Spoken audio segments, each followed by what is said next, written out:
All right, brand new I Am Rapaport Stereo podcast is coming up next.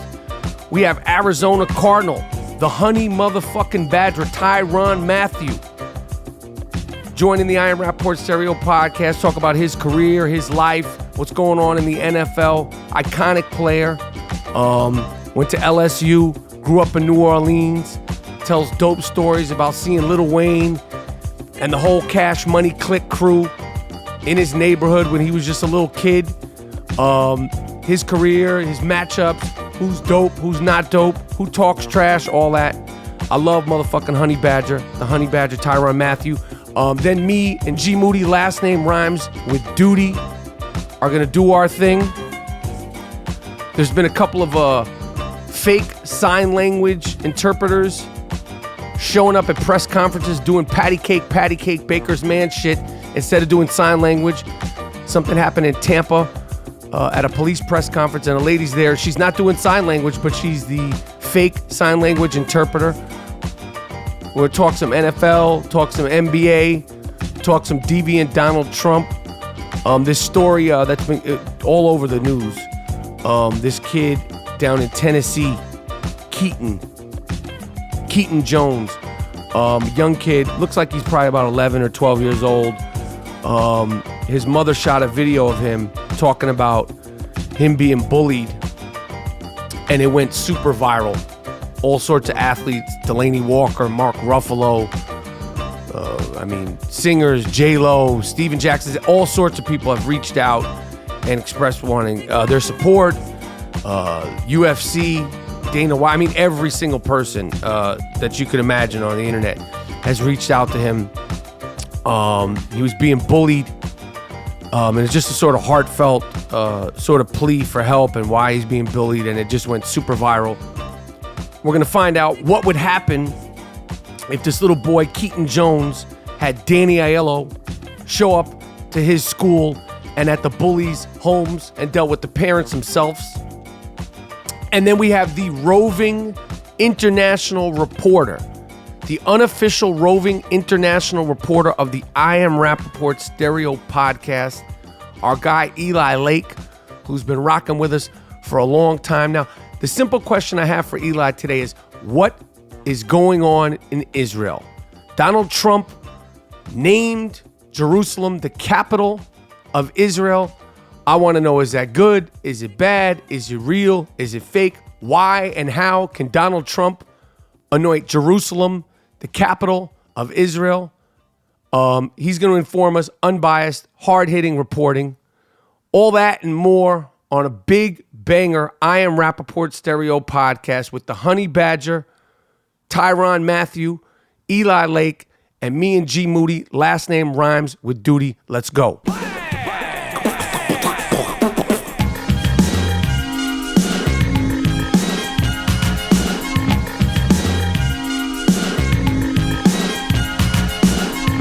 Angular, casus, opulent. If you aren't familiar with those terms, congratulations, you're just like me. I just want to know, does it taste good? Well, luckily I found Firstleaf, the only wine club that's based on your taste. I just received my very first Firstleaf order, and these are some damn good wines. I highly and personally recommend their services, and this is how it works.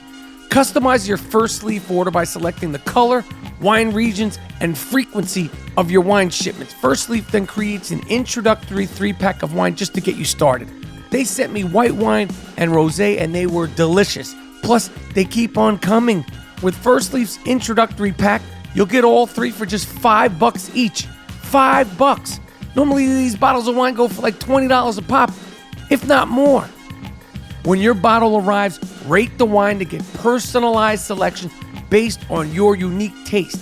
The more wines you rate, the better your recommendations will be. Firstleaf eliminates the middleman and works directly with the world's foremost wineries in France, Italy, and Napa Valley. Firstleaf is my new favorite way to rate and buy quality wine.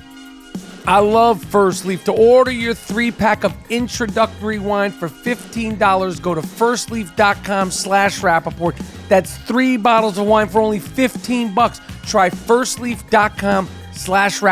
RAPAPORT. Experience Firstleaf today and try firstleaf.com MyBookie.ag/Rapaport. I am telling you, it is the best, simplest, and cheapest way to drink fantastic wine.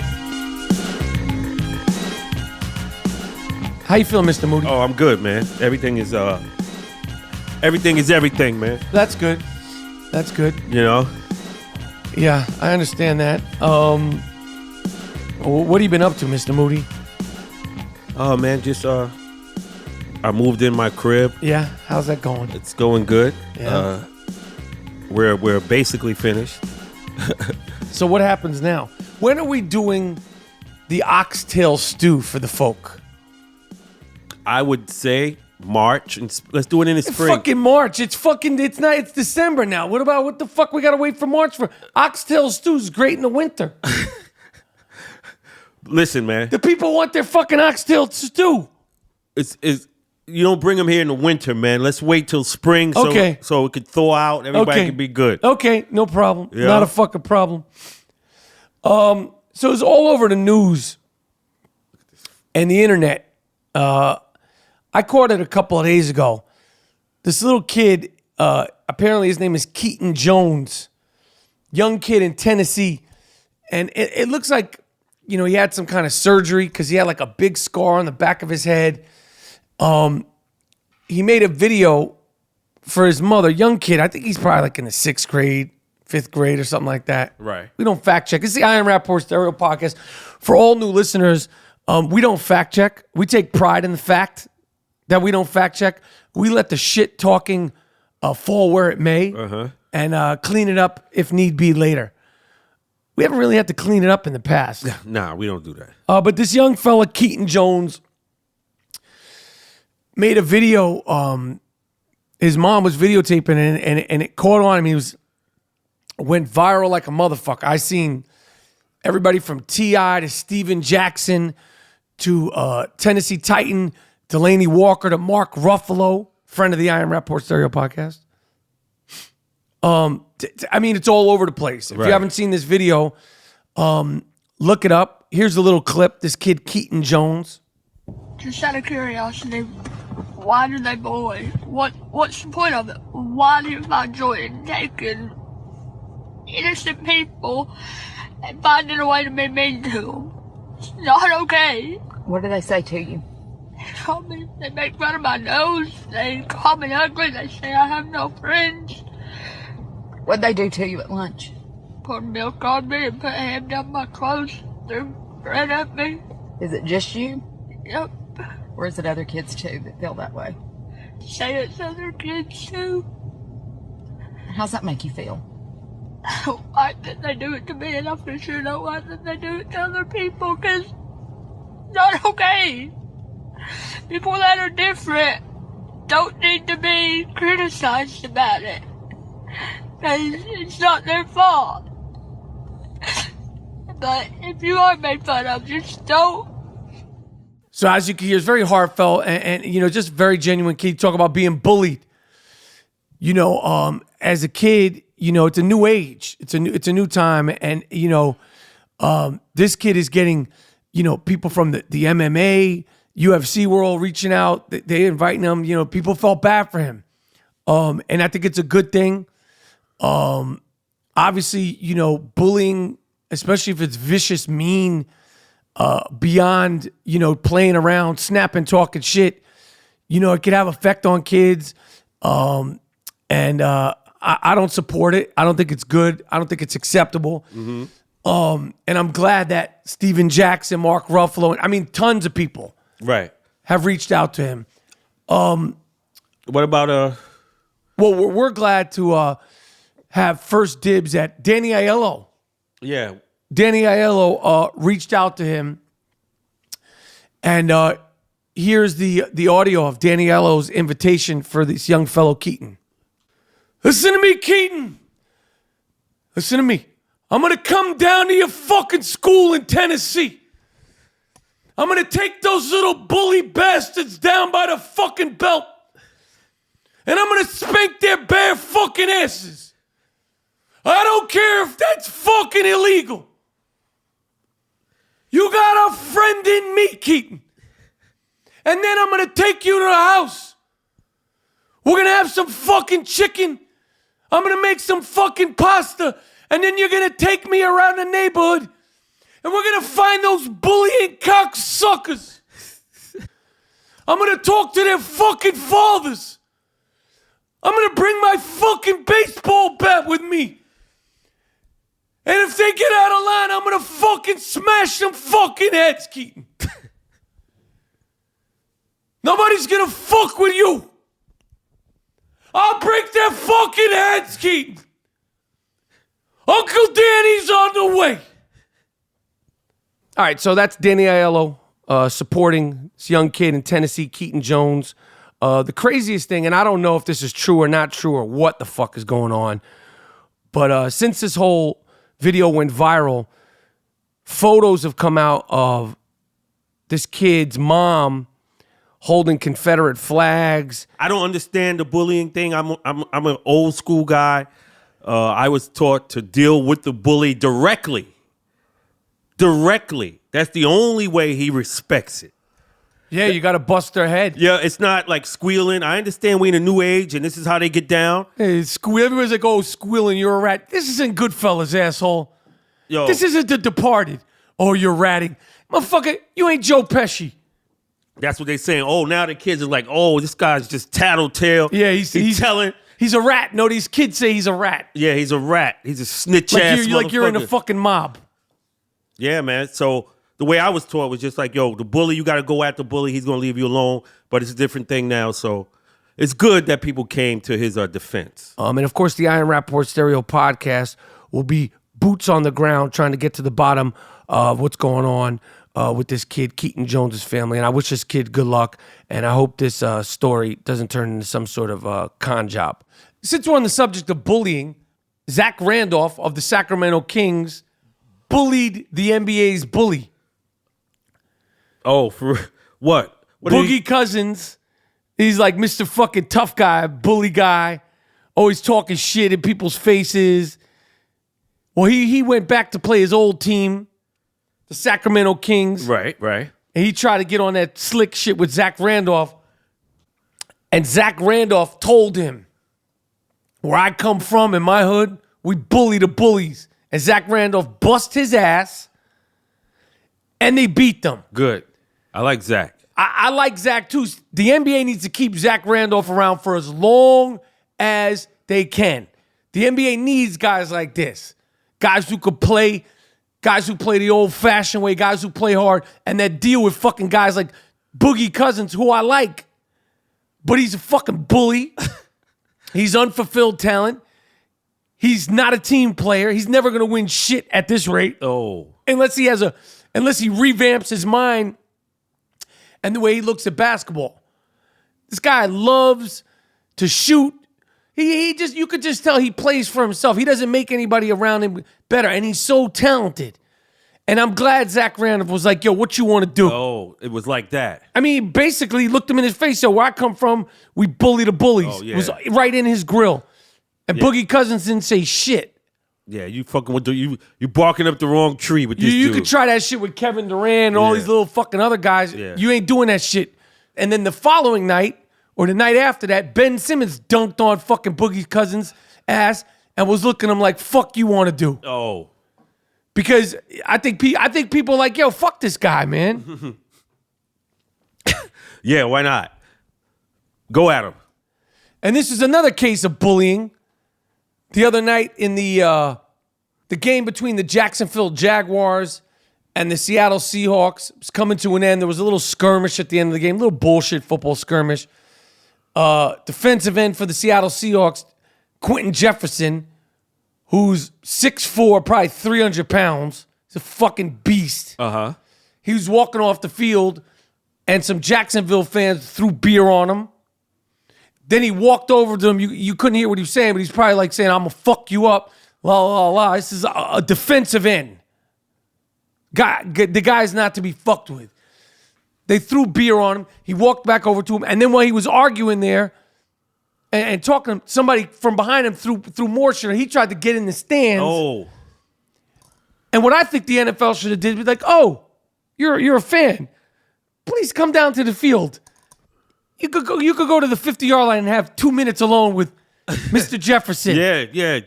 Well, these guys, the fans like that ruin it for the other fans. What kind of, you come to watch a sporting event, you're going to throw beer on the people who playing? And then when he came back throwing more beer, Right. but hiding, they're lucky.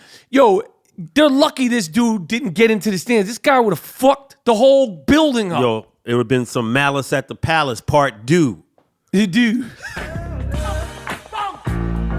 They should have let money come on the field. Oh, you want to say something, Tim? You want a shot at this guy? Come down here. Yeah. We're gonna walk you down here. It's just a game, man. Throwing beer and You talking pay- crazy shit to these guys. Pay to watch the game. Enjoy the shit with your fam, your friends. Have fun. Why are you throwing shit at Throwing people? shit at people. Damn. That's what you come there for? The other night there was a boxing match in Vegas. Did you see this shit? This boxer got his ear almost ripped off. It's disgusting. You didn't see this guy, Steven Smith? Shit was hanging off. How did I think it was just like, he got tangled up or punched, and his shit looked like somebody took a scissor and cut into it. Now, I infamously had my ear bit in 1989. Uh-huh. Look up my ear. Look up Michael Rapaport's left ear. It's mangled. But this guy's ear looks like crazy. Mm-hmm. Really, really vicious. Freak incident. I'm sure they could stitch it up. It'll be fine. It didn't look like he lost any cartilage, but it definitely was a oh shit moment in professional boxing. This has happened a couple of times, apparently. There was when they're doing big press conferences for different things, they have police officers, like, will do a press conference, or even at concerts, they'll have a sign language interpreters. Yeah. Now, apparently, a police officer had been shot in Tampa Bay, Florida, and some woman posing as an actual sign language person was up there while the police chief was explaining what happened in this case. She's up there playing fucking patty cake. Oh. How'd she get in? I don't know how she got in. I don't know. I don't even think. Why would you want to do that? Yeah. Ooh-wee. She's like over there like doing like patty cake, like she's doing hand patty cake signals, like baseball signals. And then apparently someone who's deaf and who speaks sign language, like, yo, the fuck is you saying, lady? And she's busted. I think she got arrested. Good. What the fuck is you doing? What the fuck is you doing, lady? What are you? Yo, that is bizarre, but that you want to do that. That's something that you want to do. Right. It's I Am Rapaport Stereo Podcast coming right up. Arizona Cardinal, everything, all beast. Tyrann Mathieu. All right, MyBookie Barstool presents Rough and Rowdy. It's going down on December 15th, and you could bet your ass I'm going to be betting on it. MyBookie has the odds up on our main event fights. I am personally Team Handsome Hank. I'm looking forward to seeing him kick some ass. I'm pumped. It's going to be easy cash when Hanky Baby from Part of My Take takes it home, and it's coming just in time. The holidays are right around the corner. Well, that means plenty of parties, gifts, and spending. It also means there's a lot of football, basketball, and badass brawls you could score big on at mybookie.ag. Listen, where you bet is just as important as who you're betting on. Okay, and if you want to make money betting the games, you got to go to mybookie.ag. They are the only site that I recommend. And when I win, I get paid out fast, real fast. I trust them, but you don't have to take my word for it. Okay? Don't take my word for it. Check them out for yourself. They have odds on every matchup and a mobile site that makes wagering on your smartphone a breeze. So join now and MyBookie will match your deposit with up to a 50% bonus. Use the promo code Rapaport, RAPAPORT. Visit mybookie.ag today. You play, you win, you get paid. Go to mybookie.ag. Use the promo code Rapaport. Trust me, if you're going to bet, the only way to do it is at mybookie.ag. Hello? Tyrann, it's Michael Rapaport. What's up, my guy? Haha. How you doing, man? I'm good, man. Can't complain, dog. Well, I appreciate you you coming on the podcast. I've been a big fan since you were in college, man. I love the way you play. I love your story. I just love your whole deal, man. I appreciate that, man. How's everything going, man? You got a day off today? Yeah, I got the day off to good, man. So what do you do on your days off? Like you guys during the season, you grind so hard. What do you do? Like what is your day like today? Well, usually days after the game, try to get a workout in the morning. Watch film, watch the game, then just get some treatment, man. Get in a hot tub, cold tub, get some massages, get a nice little stretch, and that's pretty much it. When you say a workout, like after a game, I'm 47. You're in your prime. You're 25. Okay, you're a beast. But like, what kind of workout after a game are we talking about? We doing some jumping jacks, some burpees. What are we doing here? Nah, it's just doing some light stuff. Whether it be squatting, just box jumping, rolling out. Obviously, getting on a bike, just stretching your legs out. Sometimes we do tempo runs. We'll run 100 yards. We'll do it about 6 or 7 times just to kind of loosen our legs back up. So it's more of a recovery workout rather than actually going in there pumping the weight. Do players generally lift a lot of weights during the season, or is it like how does that work?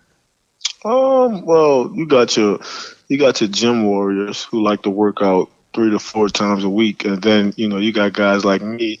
I get about 2 lifts in a week. Who's the biggest gym warrior on your team? Like who's like the goon of all goons when it comes to the weights? Deion Buchanan. He plays linebacker for us, and he probably works out 6 days a week. He's no joke. Yeah, he's no joke, man. All right, well, I like your team. I like the coach. What is he like, Arians? Is he cool?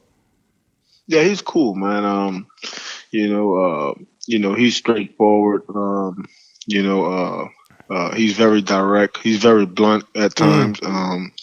But I think overall, obviously he's a pretty good offensive mind coach, and he's a good leader too at the end of the day. And what about, because you've essentially played for 2 head coaches with Les Miles. What about Les Miles? What was he like? What's the difference between Coach Miles and Bruce Arians? Well, Bruce is more direct and very blunt. He'll call you out in the media for sure. And then Miles, he's he has his philosophy that he feels like works and he can win with. But both of those guys are definitely player coaches. So even though they may have their differences, I think at the end of the day, both of them are 2 great leaders, and both of them really respect their players. Okay. Do you think Coach Miles will wind up somewhere? What do you think is going to happen with the rest of his coaching career? Well, I will hope he will end up somewhere. I know for him, LSU was such a great school, and he put the most players in the NFL, over his time frame. Being a head coach at LSU, so. It'll have to be the right situation for him. I feel like it'll have to be the right situation for him to come into. I don't think he's going to come into a position, where he has to rebuild a team. I think he kind of has to, inherit a good one. So, I wish him the best though, whatever he does. That's dope. All right, so you're one of these dudes, a lot of times when we see you without your helmet before the game, which, by the way, I wanted to ask you what your thought on this is. Like, you're one of the more well-known dudes because, people followed you in college and you're on the cover of magazines and all that stuff. I went to the New Orleans Saints practice the other day, and I'm a big Saints fan. I'm a big NFL fan, okay? Right. But when I got there, aside from Drew Brees, I wasn't able to pinpoint who was who. Guys didn't have their helmets on. They just had New Orleans Saints T-shirts. Right. And I realized, I was like, even the stars like Michael Thomas and, Willie Snead. Like, the only reason why I was able to recognize Willie Snead because he has the ponytail. And I was thinking, I think that's kind of sucks for NFL players because you could be a star in the NFL, but without your helmet on, you're almost easier to recognize in the NFL with your helmet on as opposed to without it on. Do you know what I'm saying? And I feel like it hurts you guys' ability to market yourself because you don't know who you are with the helmets off. Right. Yeah, I've had that conversation before in the past, and obviously, I mean, we play a violent sport, so there's really nothing we could do about the helmet issue. But it's a lot of rules in the NFL too. It's a lot of restrictions. Guys can't really express themselves, so it's like it's a team sport, and but obviously, some guys have different ways of kind of expressing themselves or, getting people to buy into them as an individual rather than them just being a part of a team. I was tripping out because I was like, is that Teddy Gannon? Who, I didn't know who was who. Like for 5 or 10 minutes, I was like, and I'm like, I watch these dudes all the time, but when they just had New Orleans Saints T-shirts on, I didn't know, obviously Drew Brees, but it took me a minute, man. So New Orleans, you grew up there.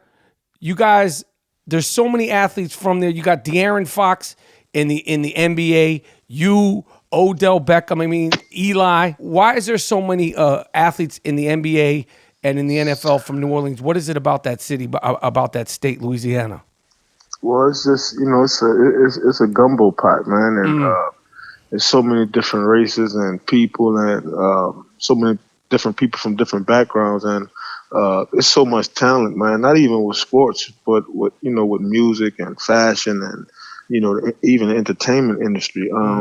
It's just so much talent down there, man. There's so much culture, and it's a great place to grow up in, a great place to live, and I think if things were a lot better, just as far as educational systems and different things like that, and different resources for kids, it'll be a lot more talent coming out of there, because it was guys that I felt was just as good as me that I grew up with, and they didn't have the same opportunities, or they didn't have the same resources, or maybe they didn't have the same people guiding them throughout their life to get to the point where I'm at now. So it's just so much talent down there, man. And one day you will want, I think all of us, we want everybody to make it, but it's just so much talent down there. I mean, the music, I was going to say about the music, obviously, historically from the soul and the jazz and all that, but, you came up, I can't believe you're only 25 because I feel like you've been playing for so long.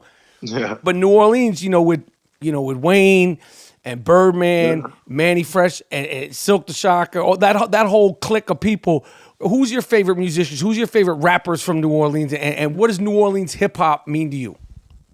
Yeah, New Orleans hip hop was everything, and I think Lil Wayne is probably my favorite rapper to come from out of New Orleans, and a lot of us younger guys, especially my age, we tend to say that Lil Wayne raised us, because the music that he was putting out when we was growing up definitely got us through hard times. I remember when he dropped what was it, Carter 2? Or maybe it was the Carter 1 during Hurricane Katrina. So a lot of his music got us through hard times. And I even remember being a kid, man, and I had moved with my uncle and my aunt.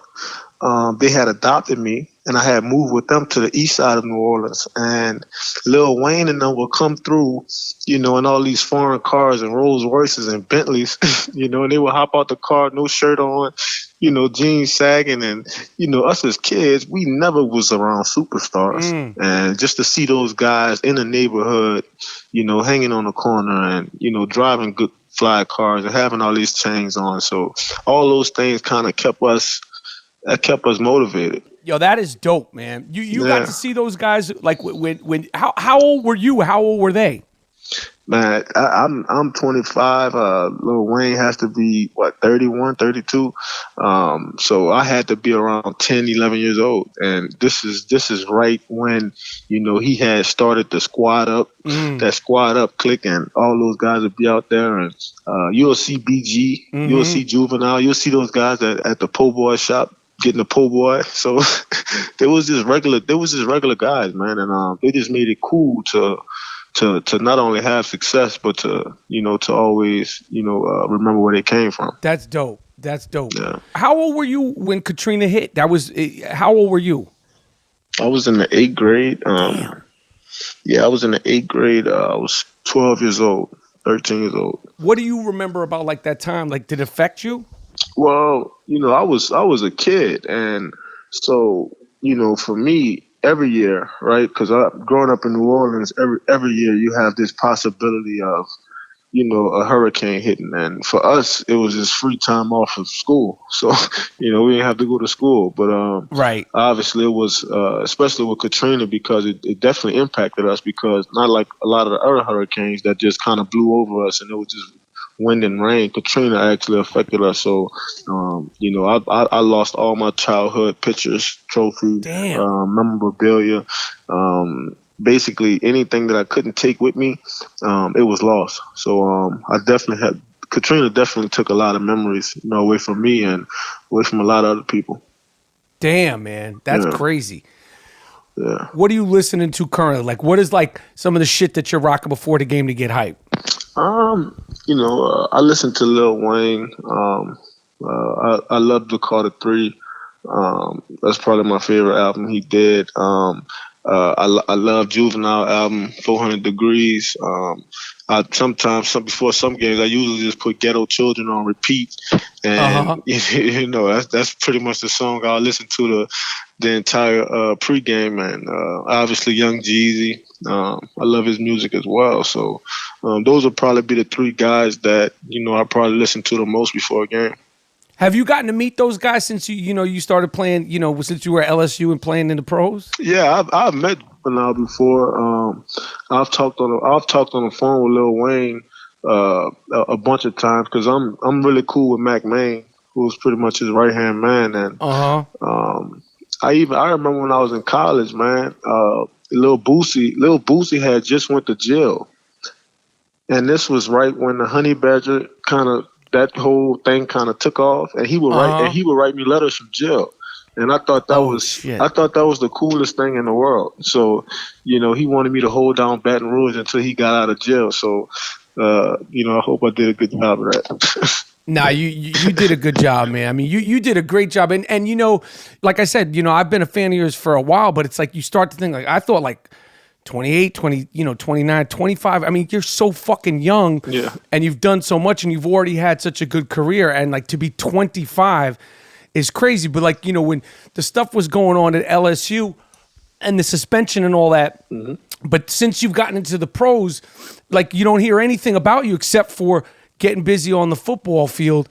When you see young guys, whether it's in the NFL or the NBA, sort of like everything happening so fast and them getting in trouble so young, do you ever reach out to these? Because you seem like you'd be such a good mentor, even though you're 25 to these guys. Yeah, I've tried to reach out to a few guys over the past couple years. Guys like Johnny Manziel or, a lot of guys that people may not even know about. So for me, man, it was such a learning process for me. Just, obviously coming from where I'm from and the culture that I came from, and a lot of things were cool and a lot of things were justified. And then, once you cross over into being a celebrity or, having success, then the things that were cool and justified then, they aren't cool and justified now. So I just had to basically, for one, it's a lot of people out there that's going to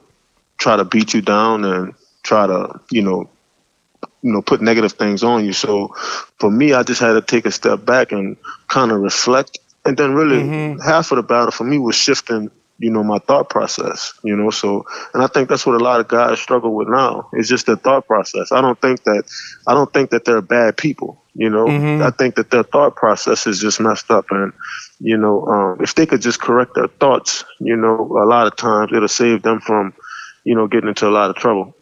Well, what do you mean thought process? Like, what do you mean? Well,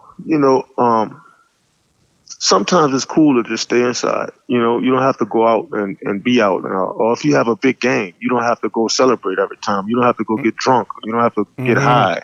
If bad things are going to happen in your life, and that's okay. So don't get too down and don't feel like, I know for me personally, every time something bad happened to me, whether it was a bad game or whether it was, family issues or whatever it was, relationship problems, I would always go smoke. Because that was kind of my way of forgetting about it and kind of, sitting it to the side. And so, if you could just correct your thoughts, like, bad things are going to happen, but it's not the end of the world. You know what I mean? So, a lot of times I thought it was the end of the world. I break up with a girlfriend, or my mom is mad at me, or this person need money, or I got to be here, I got to be there, So a lot of people pulling at you. You think it's, it's all bad. So if you could just correct your thought process a lot of times, man, a lot of stuff, it doesn't really matter. I hear you. I respect that. Did you grow up playing basketball? Man, I played every sport growing up, man. I played baseball, basketball, football, and I think that really kept me out of a lot of trouble as well growing up. Just going from sport to sport, always having something to do. I think that kind of helped me out as well. What's your second favorite sport besides football? Baseball. Okay, so what's your team? I don't have a MLB team. I don't have a favorite MLB team. I don't. But I do work out with Scherzer. So he works out here in Arizona. So shout out to the Nationals. That's dope. All right, and so David Johnson, is this guy coming back playing football this year? I hope so, man. I'm not sure, where he's at right now, or what the doctors want from him, or even if they'll clear him or not. I just know he's a beast, man, and I think him with one hand is better than a lot of running backs in the league. So I think if it's a good situation for him, I think they'll definitely let him come back. When did you know, like, that he was special? Like, you see players come in, you see players come out. Your defense, you guys, Patrick Peterson, you guys, there's so much talent, and you've played against so many talented people. But as a teammate, when did you realize that he was special? I realized that his rookie year, man. We were in training camp, and they lined him up at wide receiver, and this dude ran a route as good as Larry Fitzgerald, and I mean that's tough to do and that's tough to say, a lot of times, but just how smooth he was in his route, how he caught the ball effortlessly. I said I knew this guy was going to be special. So that was probably the first time we all said, "Wow, this guy could probably help us." And you said Fitzgerald. Now, he's like 66 now. 66, I don't know, 65, 66 years old. And everyone always talks about, like, you hear about his work ethic and his consistency in practice. What is it like, having Larry Fitzgerald as a teammate? It's cool, man. He does great things in the community. He has a solid foundation, and he's one of those guys, man, that has done it for a long period of time, and you have to respect that. And it's good for me because when I was a rookie, I had to guard him, and I think he definitely helped me out. Especially in practice and in training camp, just having to compete with him. I've been competing with him for the last 5 years, so he's definitely helped me out a lot, man. And is Patrick Peterson the best cornerback in the NFL? Yeah. To me, there's no doubt. From his physical attributes and his size and his speed, all those things speak for himself. But just the jobs that we give him to do, covering top flight wide receivers, week in and week out, and even this year, covering Mike Evans and Doug Baldwin's and DeAndre Hopkins. He would have had a chance to cover Odell as well before he went down with his injury. So, we put a lot on his plate as far as him covering the number one wide receiver. Basically without any help. What makes him so good? Is it just like feet? He's a big dude too, Yeah, right? Like, yeah. why is he so good? He's gotten so better. Early on, I think it was just him trying to, just run faster and jump higher than a wide receiver did. And now he's taking his craft to a next level. He understands how, teams want to attack him, and he understands how to watch film, and, he knows how to switch certain things up so it never looks the same. So he just makes it he makes it tough on quarterbacks and, also the receivers he's guarding. And all these guys, I mean, it's been a fucked up year for injuries throughout the league. From Odell to Aaron Rodgers to J.J. Watt. I mean, it's every single week. It's been like a big name. That's gone down. You had that knee injury. What do these guys have in front of them that they're gonna have to do? Like how excruciating is that rehab? It's tough, man. Especially when you're one of the best at what you do, and you suffer an injury, a severe injury,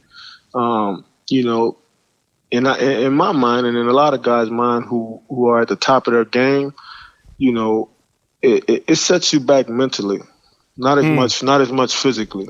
Physically, you'll come back from it. Physically, you'll heal, but mentally, you question yourself whether or not you could get back to a certain level of play. Because all those guys you just named, they all set a standard for themselves. So, right. Like Odell, he can catch 90 balls, next year and have 1,000 yards, but everybody would say it was a bad year for him. So, right. he set such a high standard, and I think that's the hardest part, setting a standard of play and then trying to come back after a severe injury, and meet those same standards. So that'll be the toughest part for him. But, like I said, man, you surround yourself around good people that are very positive, people that encourage you, people that believe in you mostly, anything's possible. Who's the biggest? And from what I gather, you guys on the defense, particularly the DBs, the safeties, are the biggest trash talkers. Who on the offensive side talks the most? Are you a shit talker? Do you talk a lot? Well, it depends. It depends, man. Are you a shit talker starter?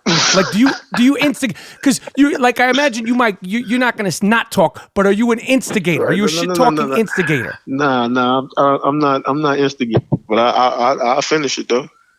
Okay, so on the offensive side, as far as the receivers, the tight ends, or wherever, who are the guys that you've played with over in your career that have talked the most shit to receivers? I've played with Jarvis Landry in college. He talks shit all day long. I've played with Jermaine Gresham, who's on my team right now. He's a tight end. All he wants to do is fight. He wants to actually fight. Yeah, all he wants to do is fight and see who here he gets in. So those two guys definitely stick out the most. And speaking of fighting, this fight that happened the other day with the Raiders and the Broncos. Now, I don't know if I've ever seen you actually get into a fight, but to me, football fights are the dumbest fights ever. Because listen, you can't. I mean, if you're gonna fight, you want to fight. When you saw that, because I think you were playing at the same time. Yeah. What did you think of that? Is that crazy? Yeah, I thought it was crazy, man. Obviously it's stupid as well too. I mean, everybody has helmets on. What if I break my hand or break a finger? So football is physical enough, man. Right. All you got to do is line up the next play and just. You got free range to do anything but hit the guy in the head. So, I'll take it there before I decide to fight. And then, those two guys are superstars on their team. Their team need them. So, I don't think it was a good idea. You never want to see two of your best guys on your team go down or something that they could avoid. And obviously those guys have a long history, and I don't think any of us could kind of say anything to make those guys just like each other again. Yeah, no, I agree. What is it about Michael Crabtree? Because listen, all I know is Michael Crabtree from when he was with the Niners and he's with the Raiders, and I have him on my fantasy football team, and at times he's been a fantastic fantasy football player. Why is he driving everybody crazy? Richard Sherman, he inspired him to craziness. Yeah. Talib thinks he's a fucking chain snatcher. I don't know what the hell his problem is. What is it about Michael Crabtree that people you guys are the DBs, you guys are in the backfield. What is it about him that's driving everybody nuts? Crabtree actually talks. He talks a lot of stuff. Okay. And I played against him when he was in San Fran, and I played against him the last couple of years. We've had those guys in the preseason as well, and so he talks a lot of smack, man. And Talib is one of those guys. If he wasn't playing football, he'd probably be doing something else, with his life. But I don't. I got you. He ain't one of those guys you just want to pick a fight with. So, I don't know what those guys got going on. Okay, all right. So Crabtree's not innocent in all this. Nah, I don't think so. Nah. All right. When you look at your career, with your rookie season, what was your first? I can't believe I'm in the NFL moment. Whether you were like guarding somebody, like walked by a Dallas Cowboy cheerleader, like what was it that you were like, I've made it, like sort of a surreal out of body thing, like all your years of the work you put in, all the ups and downs, all the grinding. Like what's the memory that you were kind of like, holy shit? I would have to say, man, playing in New Orleans, man, going back to my hometown and playing in the Super Bowl and playing in front of hundreds of friends, man, and then actually accepting the quarterback I grew up watching. So, picking off Drew in a Superdome and from my family and friends, I think that was the moment for me to start my career. And I mean, it was special, man. I could imagine. All right, listen, man, I'm gonna let you go. I'm such a fan. I really appreciate you you coming on the podcast, and I wish you a healthy season. I wish you a continued healthy career, and keep doing your thing and keep inspiring people. And like I said, man, I'm just a huge fan. I've been a huge fan since you were at LSU, man. Yeah, big fan of yours too, man. Keep it going. Appreciate it. Absolutely, man. And hopefully I'll get to meet you in person soon. Okay, cool. Sounds good, man. All right, cool, man. Have a great week. Have a great, healthy season. All right, you too. Thank you. All right, cool. All right, yo, the Christmas time is here, and the only way to celebrate correctly is wearing an ugly-ass cat killer Christmas sweatshirt. You could get all the I Am Rapaport Stereo podcast t-shirts, sweatshirts, and whatever else you need at store.barstoolsports.com. That's store.barstoolsports.com. We have the sucker shit t-shirt, the you fuck you t-shirt, the world famous cat killer t-shirt, and ugly Christmas sweatshirt. Go to store.barstoolsports.com now for all I Am Rapaport Stereo podcast gear. Eli. Here it is. You see this dumb fuck who blew himself up in Port Authority? I just saw that, and I'll be real with you. Like, I don't even want to, like, if somebody, I'm going to probably have to write about it, and I don't want to get ahead of it. I don't know anything like everybody else. Yeah, no, I don't know. CNN doesn't know anything. No one knows anything. The only thing I do know, and there's no jokes about it, is that the bomb went off when he had it on him. Dumb fuck. That's the only thing I know, and I'm glad it went off, and he was the only one injured apparently. So good, you dumb fuck. Yes, we can say that, but like, it's how it is. It's one of those things where everybody's going to have a million opinions, and nobody knows shit until we have to wait a couple hours until we figure out what the hell's going on there. Absolutely. So what I wanted you to break down, Eli, because you are the unofficial, official political correspondent, the roving reporter, the roving international reporter of the I Am Rapaport Stereo podcast. I'm Jewish. You're Jewish. And I'll say this before I wanted you to explain Israel. And the reason why I want you to explain Israel is because obviously it's been talked about. It's confusing. It's historical. There's so much history. I want you to do it in layman's terms. But I'll say this. The one person who I know, who I actually consider a friend, the two people, they're a couple. They're Jewish. And their excuse for voting for Donald Trump And it breached our friendship. I mean, our friendship hasn't been the same since. When I found out that they were so standing behind Trump about a year ago, was that they said, "Oh, he's going to do so good for Israel," and I was like, I didn't believe it. Whatever. So I want you to just explain to me this Israel and the capital being Jerusalem, and just contextualize it and what's real, what's not real, the good and the bad. All right, man. I'm happy to do that. All right, break it down, Eli. All right. So first things first, as the listeners of the pod know, I mean, we were both pretty Trump up to the election. I certainly was writing it. I'm no Trump fan, but when he does something that I agree with, I do think it's important to just sort of note that, Right. Even though he's in the middle of doing a bunch of things I don't agree with. But on this one, I think it's long overdue. And here's some context. I mean, first of all, I think the Jewish listeners would know this, but, if you don't, I mean, Jerusalem is so important to the Jewish religion that in every Seder, which is the dinner, the meal during Passover, we say next year in Jerusalem.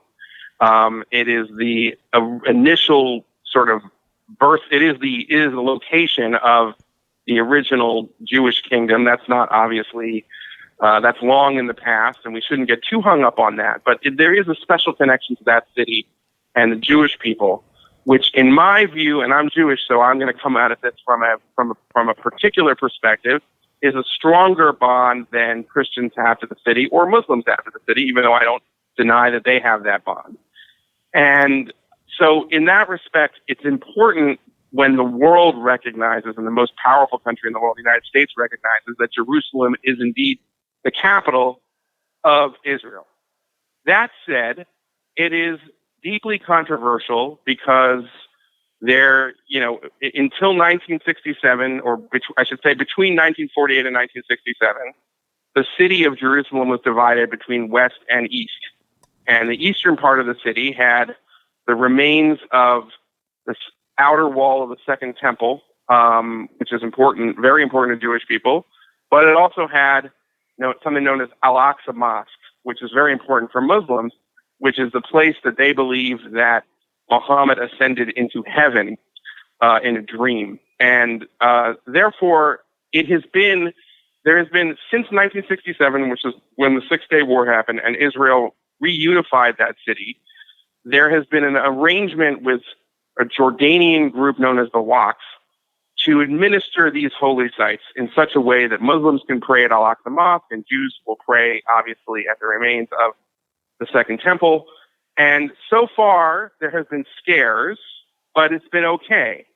Now, over the summer, there was an attack in this area, and in response, and this was an attack, by the way, from Israeli Arabs, in response, the Israelis floated the idea, which they never followed through on, of putting metal detectors into the entrance of the area of Al-Aqsa Mosque. And by the way, there are metal detectors in Mecca.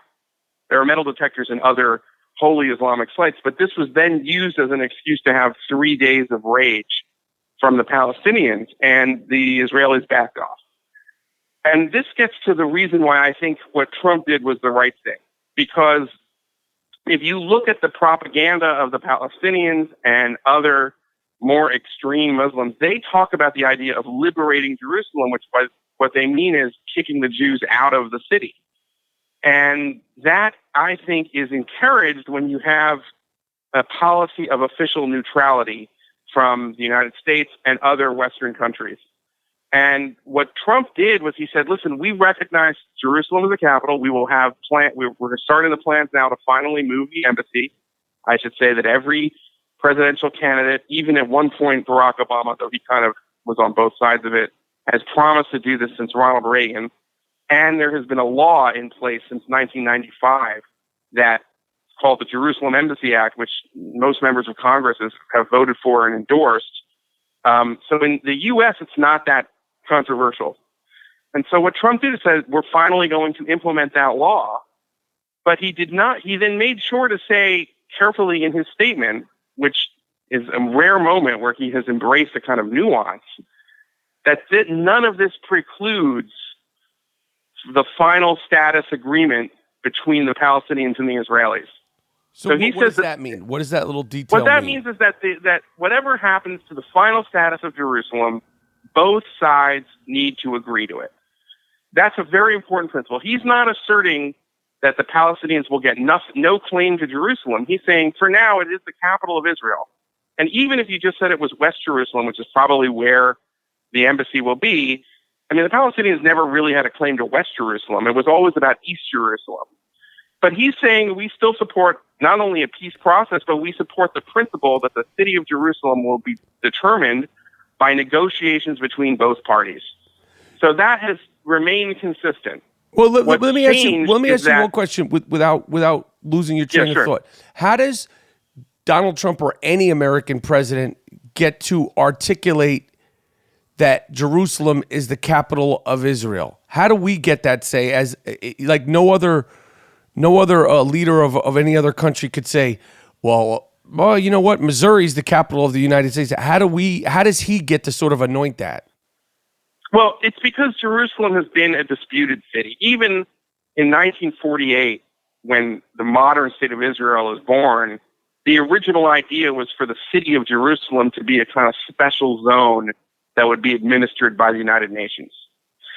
It's always been, because it's so important to the Jews, the Muslims, and the Christians, that there has always been this idea, at least since 1948, since modern times, you could say, that it would be a special sort of zone. And I don't believe that. I'm a Zionist. I believe that Israel is the one Jewish state in the world, and its capital should be Jerusalem. But I also, like I'm sure most of the listeners, think that there should be what's called a two-state solution. There should be a Palestine and an Israel, and there should be an arrangement where both sides can negotiate a kind of peace where they share the city in some way. But as I said, we're a long way from that.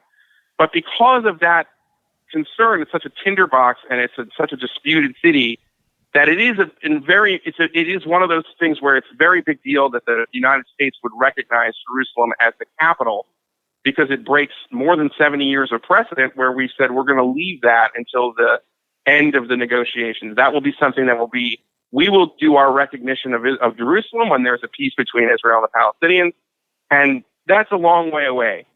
So my argument, and I'm in the minority here among people who do foreign policy kind of journalism and stuff in Washington, is that this is actually good for the peace process, because it can help. You don't want to you want to let the Palestinians understand that they're not going to be able to kick Jewish people out of Jerusalem, that that's not a realistic goal, and that this becomes such an important part of almost the kind of political culture, especially in recent years.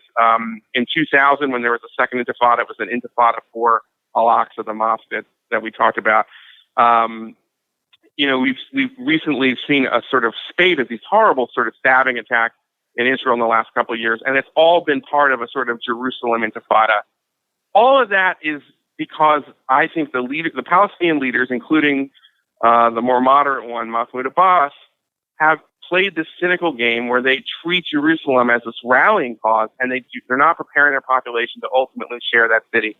So what I think that Trump has done, even though we can all agree that Trump fucks up on a number of things all the time, is that he has, in a carefully worded statement, said, we're not giving up on the peace process, but you Palestinians need to give up on this idea that you're going to get to keep all of Jerusalem one day, because that's just not going to happen. Okay, that makes sense. So what's going to happen? I mean, I know you're not a fortune teller. You're a smart guy with an opinion and an insight. Where do we go from here? What's going to happen now? Well, there has been unrest. There has been riots, as the Palestinian leadership and many others predicted. But I believe that it will die down, and eventually the Palestinians will recognize that they have an opportunity, and there have been other things that are going on in the region that are unique.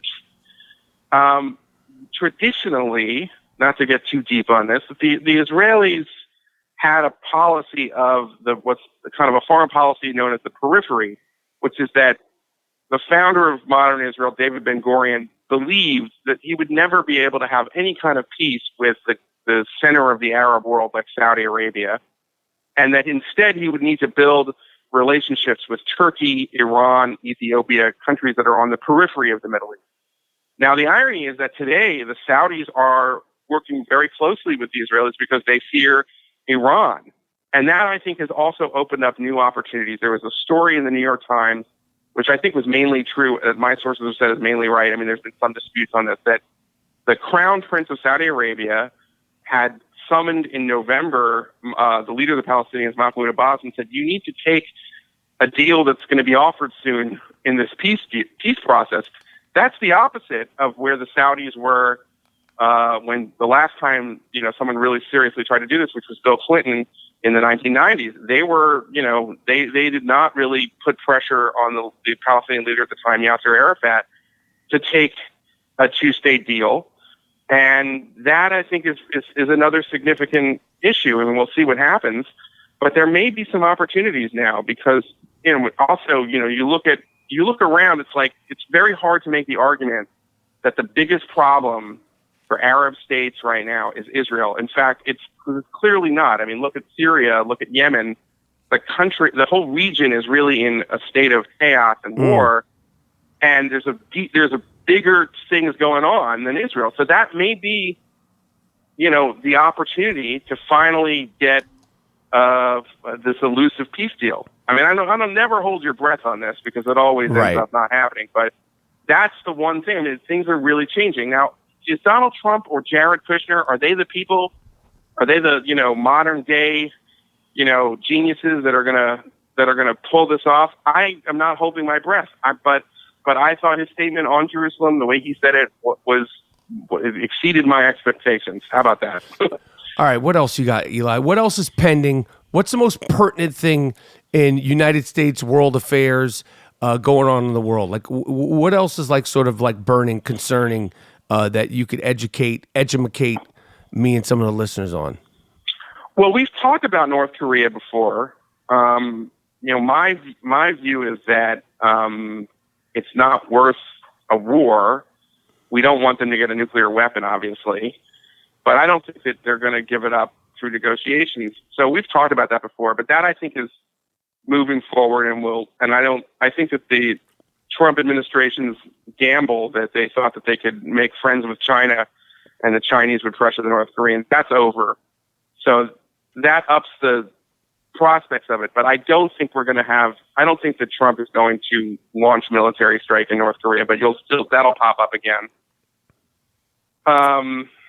And then, I think we hit on the Jerusalem thing, which is sort of the latest thing in the Middle East. But the bigger question in the Middle East is kind of getting back to Israel and your friends who said they voted for Trump because he's going to be so good for Israel. Well, Trump has not yet agreed to do anything to stop the Iranians from taking over territory conquered from ISIS in Syria. That's the biggest national security concern for Israelis. I have spoken to senior Israeli types who've told me they're very concerned about it. The Israelis are interesting because the government does not publicly criticize Trump the way some of the European states do. But they're really worried about that, and it's something to watch. Will the U.S. try to come up with any way to keep the Iranians at least out of Syria?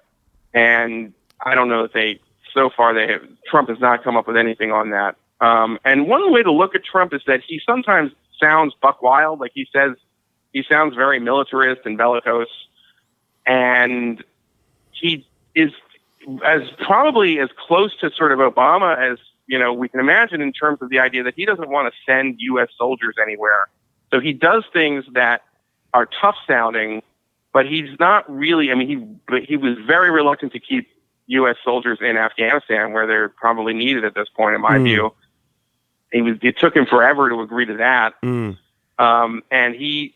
so that's an interesting contrast with George W. Bush and the traditional view of Republicans. All right, yeah, that makes sense. All right, well, I appreciate this, Eli. I appreciate the fair contextualization of everything you said, because we've been obviously up until the election, the highs and lows of the Trump. So I think that was fair. Eli Lake, the unofficial, official, roving international reporter. You see how your tag has gotten longer. I get it. I love it. Hey, can I ask you something? Go ahead. NBA East is back. Yes. Do you think my Sixers can get to the second round of the playoffs? Yes. I mean, it's all a matter of who matches up with who, and who's hot and who's not injured. But I think that the Sixers, Ben Simmons is the real deal. I think he's going to continue to gain confidence and continue to rack up numbers. Robert Covington is a sleeper player because, obviously it's Joel Embiid and the young kid. What's the kid? The rookie who's injured? Markelle Fultz, who's sort of been, inactive for the most of the season. But Covington is a really good player. Robert Covington, obviously Embiid. If they stay healthy and they keep gaining confidence, and JJ Redick, I don't think has really found his. I don't think they're using him correctly, and they have 23 million reasons why they need to use him correctly. He's getting paid $23 million. I absolutely think they could get to the second round. I know what you mean about the East being back because the Sixers, Knicks, and the Celtics. I feel the Knicks are even though the Knicks are 11-11. I mean, they're like Kristaps, the Latvian gangbanger, as you dubbed him. Yep. He's looking like a low key maybe. I mean, I think LeBron's the MVP right now, but with the exception of LeBron, I think you could argue Kristaps is having that kind of year. Kristaps is having that kind of year. Kyrie's having that kind of year. I think OKC as of now is a mess. James Harden is a freak. Although I can't stand watching him play, I feel like he's one of the most reluctant passers ever. But he's still so good. But yeah, I mean, listen, there's no reason why the Sixers, if they get in the right spot and they get into, they need to get out of the 8th seed, because if they have to match up against Cleveland or Boston, it's going to be tough. And it's all about the matchups and all about the injuries, because like Embiid, and Kristaps, they're so freaking big, they're so tall, and every time they go to the ground, it's just crazy. Because their careers so far have had so many injuries. So I definitely think both of those guys are potential. Both of those teams are they could definitely get out of the first round. It ain't going to be easy because you got Cleveland and Boston. They're rolling.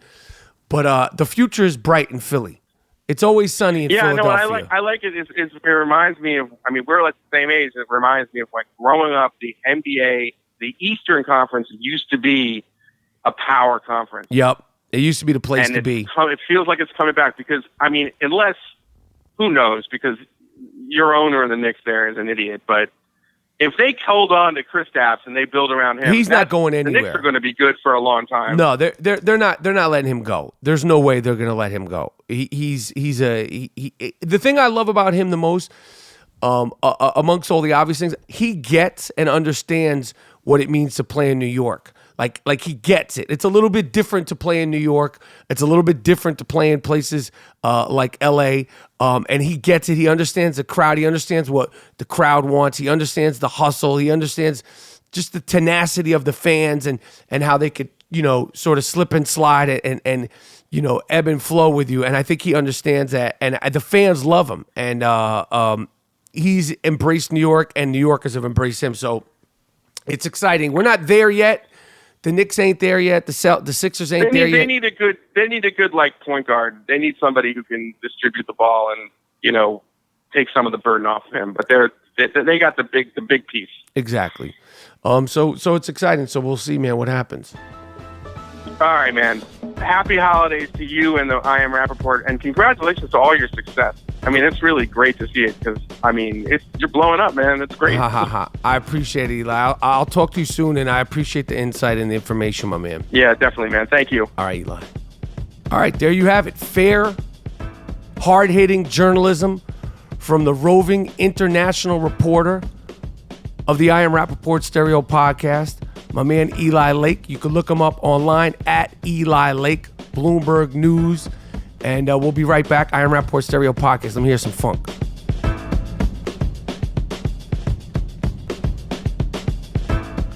All right, we're back. It's I Am Rapaport Stereo Podcast, where the shit talking is free. Thank you, my man Tyrann Mathieu. That was a dope-ass interview. The Honey Badger. Yep. Appreciate him coming on the show. We got a whole bunch of dope guests lined up. Yo, we're flip-flopping, we're flipping around, doing shit. We got Method Man DeCal, Ice-T, Colors. T.O. Terrell Owens, Terrell. Wanda Sykes is coming on the I Am Rapaport Stereo Podcast. Jessica Alba is coming on the I Am Rapaport Stereo Podcast. Philadelphia 76er Robert Covington's coming on the I Am Rapaport Stereo Podcast. Charlemagne the God is coming on the I Am Rapaport Stereo Podcast. The hits just keep on coming. If you're enjoying a guest, keep rocking. If you're not enjoying your guest, you want to go to the next segment, press the 15-second forward button. We're doing the damn thing. No compromises. It's I Am Rapaport Stereo Podcast. What else you got, Moody? Oh, yeah, man. I was reading, Pink. She said she's proud to be raising her children in a label-less household. So there's no labels, there's no male, there's no female. And what do you call a vagina? You can't call it a penis. They haven't come up with one yet, like a term for Well, if you don't label the vagina, and the penis, when right. the boy or the girl, and I'm sure she's a great mom. Of course. When the boy or the girl says, "What is this?" What do you say? That's where I was perplexed too. Do you say? What do you say? Like how far does the non-labeling go? But I was thinking this: a can of tomato soup without a label is still a can of tomato soup, no matter what you decide to call it. That's a good point.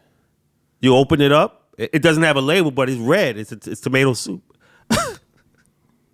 Don't bullshit yourself. Ham and cheese is a ham and cheese. A ham and Swiss. Yeah, see? That's a ham and Swiss. Right. No matter what you say, it's still you could call it. You can call it whatever you want. You could call it a wrench. If you want. It's still a ham and cheese. Some people call their loaf a pipe. But we all know it starts as a penis. Yeah. Or a vagina. Kids want answers. What is this, Mom? Yeah. What are you going to call that? That's a good point. And what are these two fucking things underneath? Right. My seeds. Balls. Sack. Got to come up with the answers. Some people say, "Oh, you guys, let's Trump talk." We don't talk about Trump every single finished. week. But we didn't finish though. We're never going to be totally finished. He dictates if we talk about it, right? Yeah. His behavior. I woke up Saturday morning early, and the president was at the Civil Rights Museum opening, and he was slurring his words again. Oh, this was Sunday at 11:10 a.m. He was down there. There was protests at the Civil Rights Museum because the man has done nothing to bring people together. And he wasn't doing one of his get hype pep rallies like he did a couple of nights before in Florida. Right. Where he's rocking and rolling and riffing. He was reading off cue cards as if it was the last thing and last place he wanted to be at. Of course. He didn't want to be here. You know that. And you can't, That's not his base. He didn't want to be there. Like he should have sent White Mike Pence in to do it. He's like, these people didn't put me in office. The night before, 2 nights before, he was down in Florida, and he said, "Oh, they look at the blacks." He refers to them as the blacks. That's what they need. That's what we need. Somebody like that. No sugarcoating. This is like Ice Cube said. Here's what they think about you. Right. Ain't no sugarcoating. If you still rocking with him after he called you the black, then it's on you. I love you. It's on you. He's being him. Like I said, Trump doing him. People are like starstruck by this fucking clown. This guy's a fucking bum. Donald Trump is a bum. Yo, LeBron James, I'm so jealous that he said you bum you. And I didn't say that. I'm jealous that he said that to Donald Trump. I respect the shit out of LeBron James for saying that. For doing that? I respect the shit out. First of all, I'm going to say this. LeBron James, I've been watching him as unbiased as I possibly can the last couple of games. Yo, he's a fucking beast. We tried to tell your ass that. I know that. I know we tried 4 to tell years you. ago. I know he's a beast. But he is doing the damn thing. Speaking of doing the damn thing, next week, I have my first playoff game in the Howard Stern Fantasy Football League. Okay.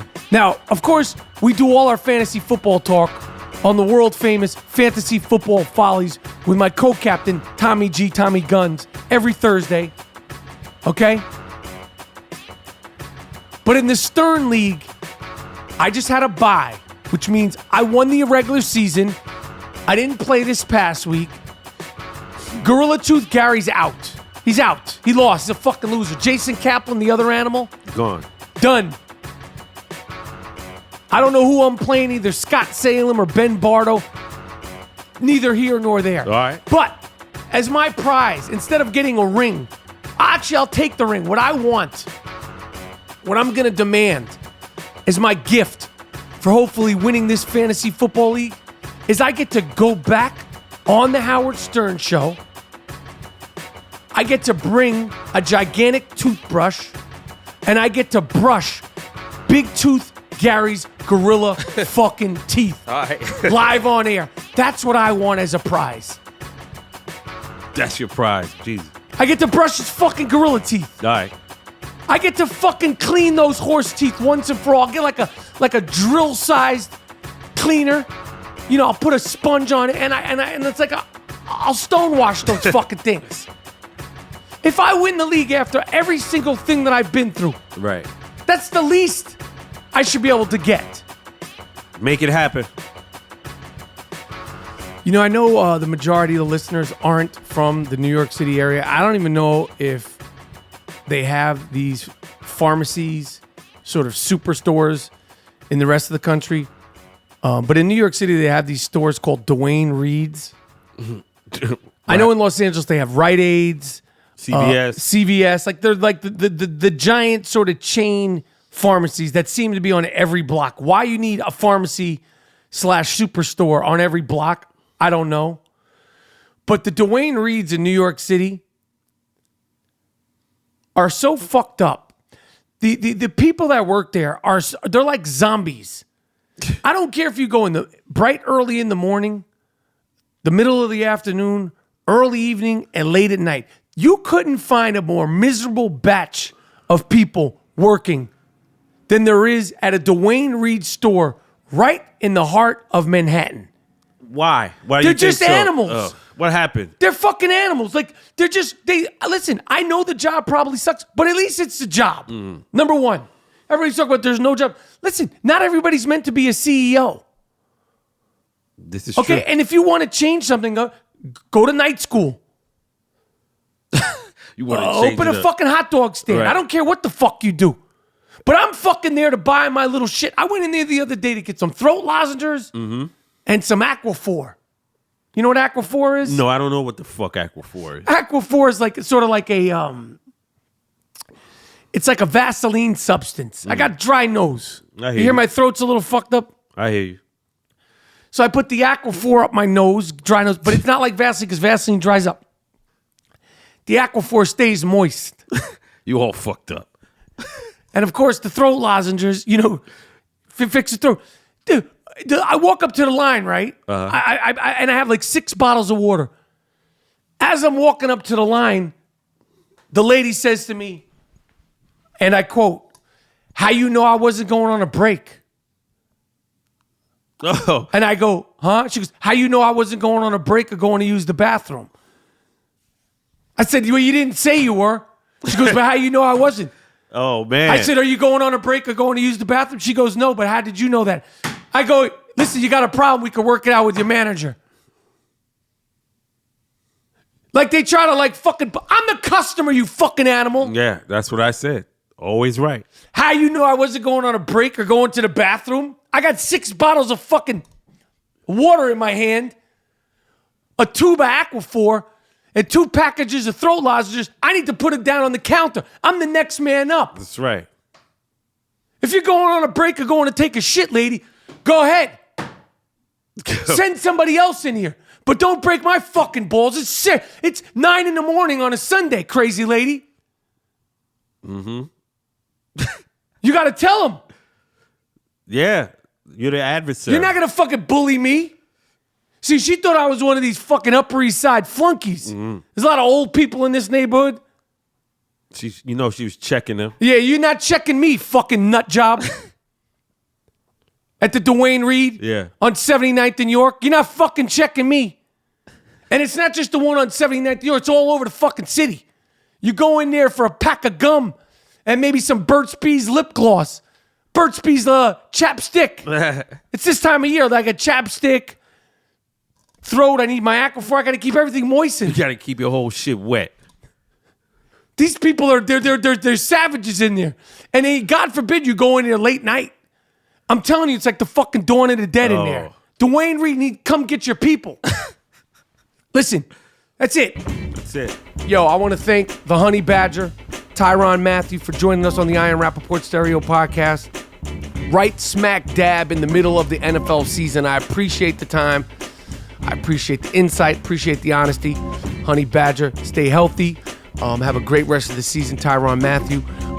And the roving international reporter, Eli Lake. I appreciate you coming on the show. Me, G Moody, last name rhymes with duty. We're out. I Am Rapaport Stereo Podcast, where the shit talking is free.